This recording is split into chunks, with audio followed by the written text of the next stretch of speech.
पाकिस्तान में हुए आतंकी हमले के बाद भारत ने पाकिस्तान को हर मोर्चे पर घेरने की ठान ली है। एक तरफ जहां भारतीय सैनिकों को आतंकवादियों के खिलाफ खुली छूट दे दी गई है, वहीं दूसरी तरफ भारतीय कूटनीतिक स्तर पर भी पाकिस्तान को घेरने की रणनीति पर काम कर रहा है।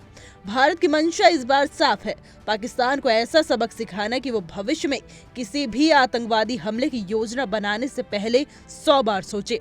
इसी रणनीति के तहत भारत अब उन ठिकानों पर भी सैन्य कार्रवाई के विकल्प तलाश रहा है जो आतंकवादियों को पनाह देते हैं। इस पूरे अभियान में एक बड़ा कदम उठाया गया है सिंधु जल संधि को तोड़ने का।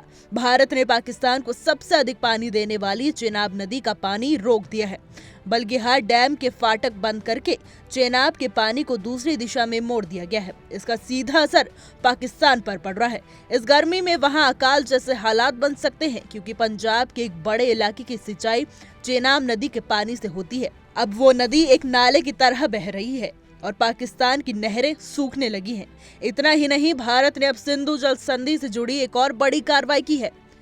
किशनगंगा और रतले जल विद्युत परियोजनाओं को लेकर वर्ल्ड बैंक में चल रही विवाद समाधान प्रक्रिया को भारत ने रोकने की मांग की है।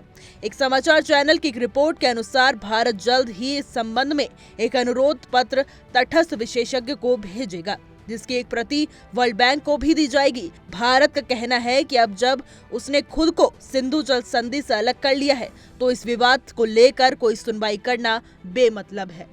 अब थोड़ा समझते हैं कि विवाद है क्या।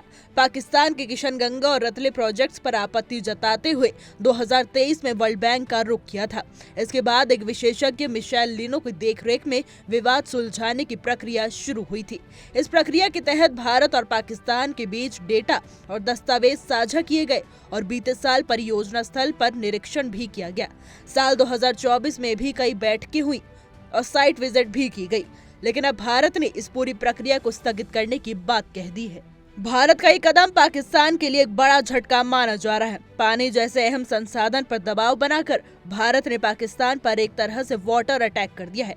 ये संदेश साफ है, अगर भारत के खिलाफ आतंकवाद को समर्थन मिलेगा तो उसकी कीमत हर मोर्चे पर चुकानी होगी। भारत अब सिर्फ जवाब नहीं दे रहा, बल्कि आगे बढ़कर अपने तरीके से सख्त कदम उठा रहा है, और यही इस बार की रणनीति की सबसे बड़ी खासियत है। हमारी आज की रिपोर्ट में बस इतना ही। कैसा लगा आपको हमारा वीडियो, कमेंट करके जरूर बताइएगा।